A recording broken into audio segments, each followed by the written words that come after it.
Hey guys, so I just wanted to put up some more extra practice problems. Go ahead and read this practice problem and do it and pause the video and try and do it on your own, and then I will do it for you. So go ahead and hit pause.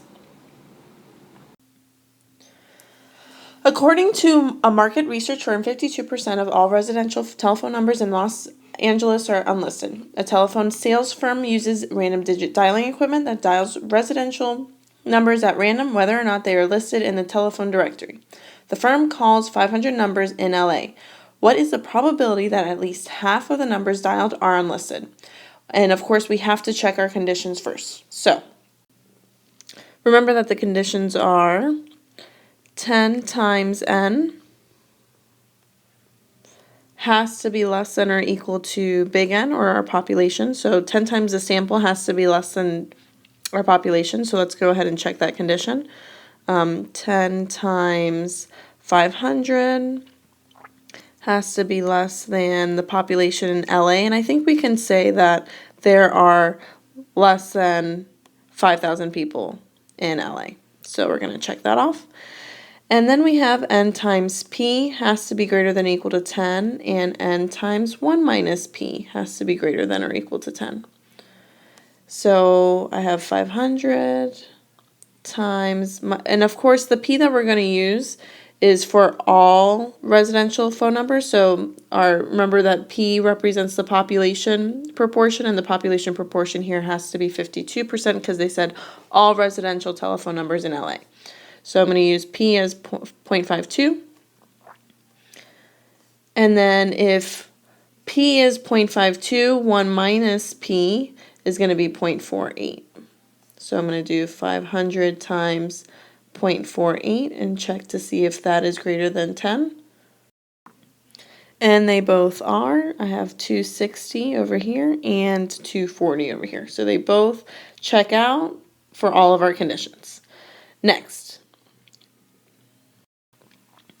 They said that they want at least half. So half is going to be 250, or 250 out of 500 is 50%. So I'm going to use 50% as for my z-score. Remember, z-score is z is equal to x minus or my mean over standard deviation. And here we're using proportions, so x is going to be our p hat value,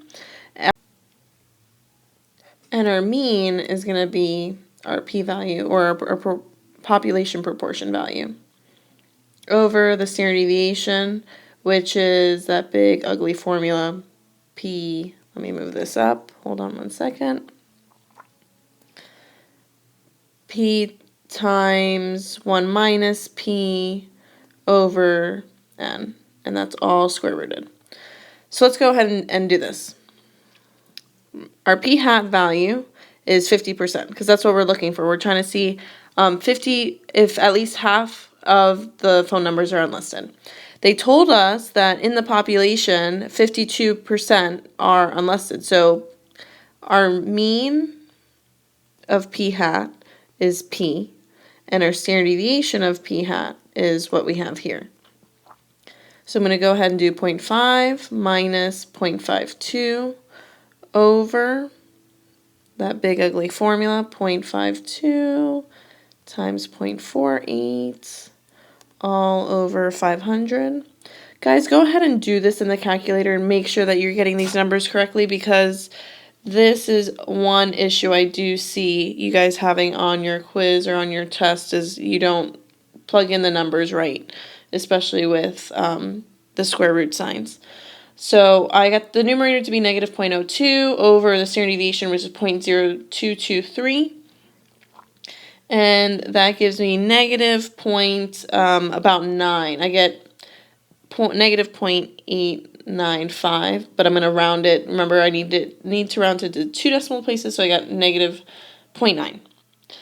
Then when I do that in the chart, sorry again, guys, I don't have my chart with me, so these are approximations.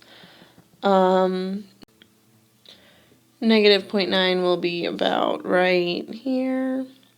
And it said at least, so I'm going to shade to the right. At least half. So When I look this area up in the chart, it's going to give you 0.1841 around there. And I'm going to have to subtract that by 1 to find the area to the right.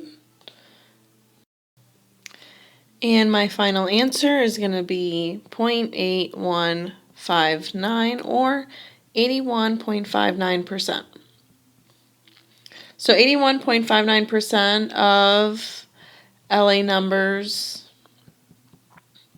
will be unlisted approximately if you had a sample of 500. All right, so let's try the next one. Again, go ahead and pause the video and try this on your own.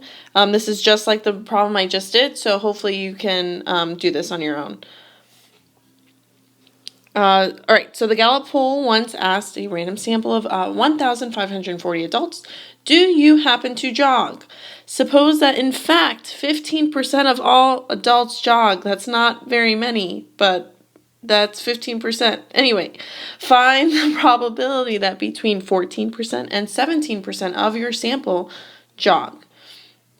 So before we start anything, what do we have to do? Yep, you said it. I heard you through the iPad. Check the conditions. So we have 10 times our sample has to be less than or equal to our population, and n times p has to be greater than or equal to 10, and n times 1 minus p has to be greater than or equal to 10. So let's check these two conditions. So our sample size is 1,540 adults.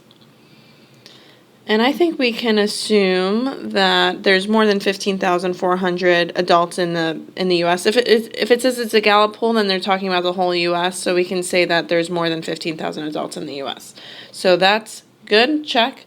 And then we have 1,540 times P. Remember that the proportion of the population is what we're looking for, and they say that 15%, which is a little low, in my opinion, 15% of all adults jog. And when I do that, I get 231, which is greater than 10, check. And when I do 15,040 times 0.85, 1 minus p, I get 1,309. They're both greater than 10, so perfect. My conditions are good. Now, let's move on to finding the probability between 14% and 17%. So if it's between 14% and 17%, then we're going to have something where we are shading in the middle of two z-scores when we draw our curve. So keep that in mind. I'm going to have two z-scores, so one for the lower limit, one for the upper limit, and I'm going to have to shade in between. So let's start with 14% minus my population proportion, which is 0.15, and the standard deviation I get for that when I do this big ugly formula. Trust me, it gets worse, these formulas, so make sure you write everything down. And I got negative 0.01 for the numerator and 0.0091 for my standard deviation. Negative 1.099, which rounds to about negative 1.10. Remember that I want you guys to round to the hundreds place because of the z-score table. So there's that z-score. Now let me do it for 17% because I want it between 14% and 17%.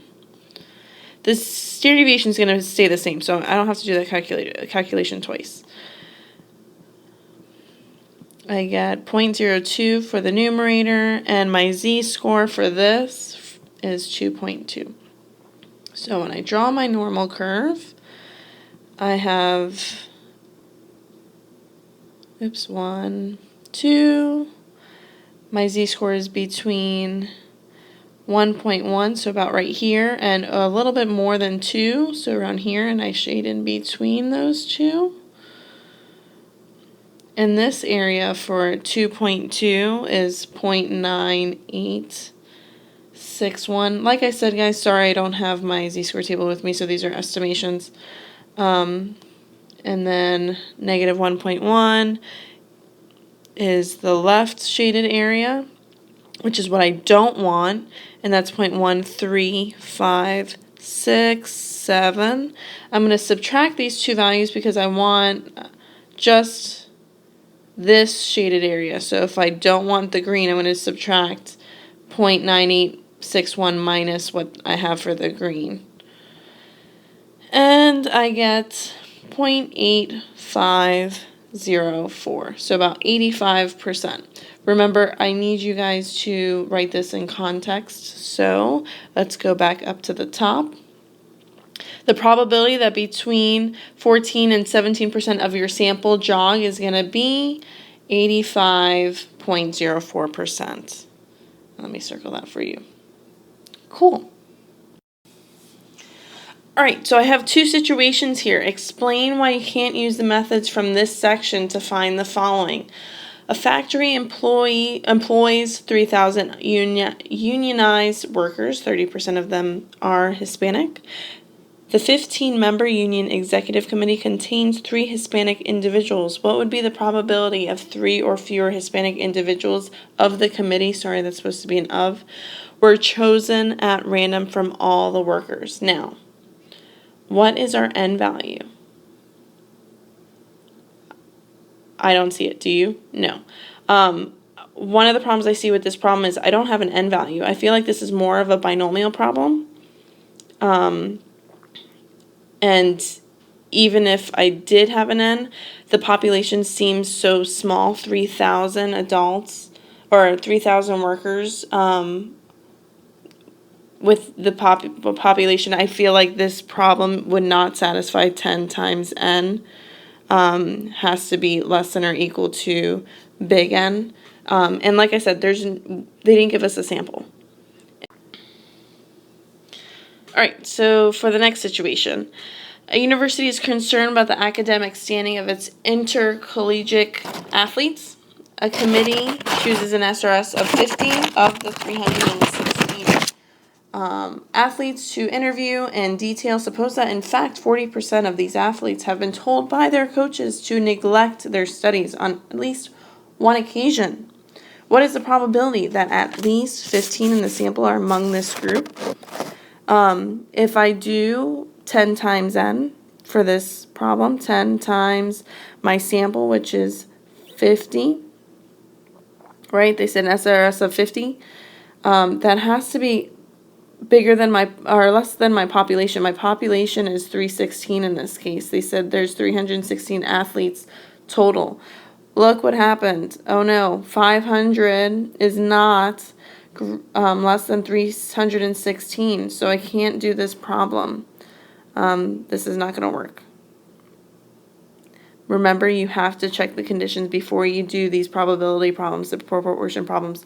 Also up here, in order to have an n, in order to have a proportion, we need an n value. So I don't see a proportion up here. I see that 30% are Hispanic, but I don't see what we're supposed to, that x value that we're supposed to subtract from to find a z-score. So that first problem has all kinds of issues that I see. All right, so let's move on to the review of 9.1 and 9.2. This is good to go through just to make sure you know everything for your quiz. What is the difference between a statistic and a parameter? Remember I said statistic deals with the sample. SS, remember they both start with S, statistic, sample. And then the parameter deals with the population. They both start with P's. How can you tell the difference between a means problem and a proportion problem? Well, a proportion is a percentage. They usually say 15 out of 100 or 15 out of 60. Or they say 52%.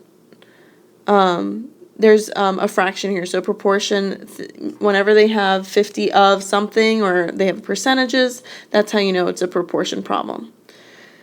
What letters do we use for statistics? Okay, remember the statistics has the funky symbols. So we have X bar, we have S for standard deviation, and we have P hat, funky little symbols on top. And for the parameters, we have the Greek letters. So we have mu for mean, sigma for standard deviation, and P or rho, as they would say in Greek. Make sure you know the examples. So go back to the videos on how to tell what is a statistic and what is a parameter and which symbols you should use for what. What is bias? Bias deals with the center. How far the center, and center in this case I'm talking about the mean, is from the population mean. So if I have low bias, then the center is around where it's supposed to be for the population. And when I'm talking about the sample mean is close to the population mean. So let me write that. If I have high bias, then it's far away from, the sample mean is far away from the population mean. So think about basketball players. Let's say I want what's the average height of males, and for some reason my sample comes out perfectly. I did everything correctly on my sample, and I get all the men heights above 6 feet tall. And I took my sample correctly. I don't know why I got those results. And my mean ends up being 6'4", something like that. We all know that that's too hot. That's too tall for an average male. So that's going to give me high bias. That's high bias when my sample mean is very far away from my population mean. Variability. Remember, variability is how spread out your data is. The spread. Think of variability as standard deviation, how far everything is away from the mean. When everything is spread out, that's high variability. When everything's close together, that's a low variability. We want low variability, and how we get lower variability is by increasing our sample size. So we always want to increase sample size to lower variability. What is our goal in terms of bias and variability? I said this a few times. Remember, we want low bias. We want the center mean, the sample mean, to be close to the population mean. And we want low variability. We want a higher sample size. We want more in our sample to create the lower variability. We want less, the data not as spread out as it could be. What are the conditions that must be checked for a proportions sampling distribution problem? Remember that we have 10 times n has to be less than or equal to the population. And we do this for independence reasons. And then we also want n times p has to be greater than or equal to 10. And this is in order to use standard deviation. We want to make sure that this rule or condition is valid. And then we have this condition. So make sure you check both of these conditions. They all have to work in order to do this problem. And then when you go ahead and do the proportions, remember for z-score it's x minus mean over standard deviation. But here we're talking about proportions, so we have our p hat value minus, so the p hat is our sample minus the population proportion over the standard deviation, which is p times 1 minus p. Remember, the p that you're using is this p for standard deviation over n. Good luck. Watch the videos over and over again. Try these practice problems. Do your homework. Be ready for your quiz.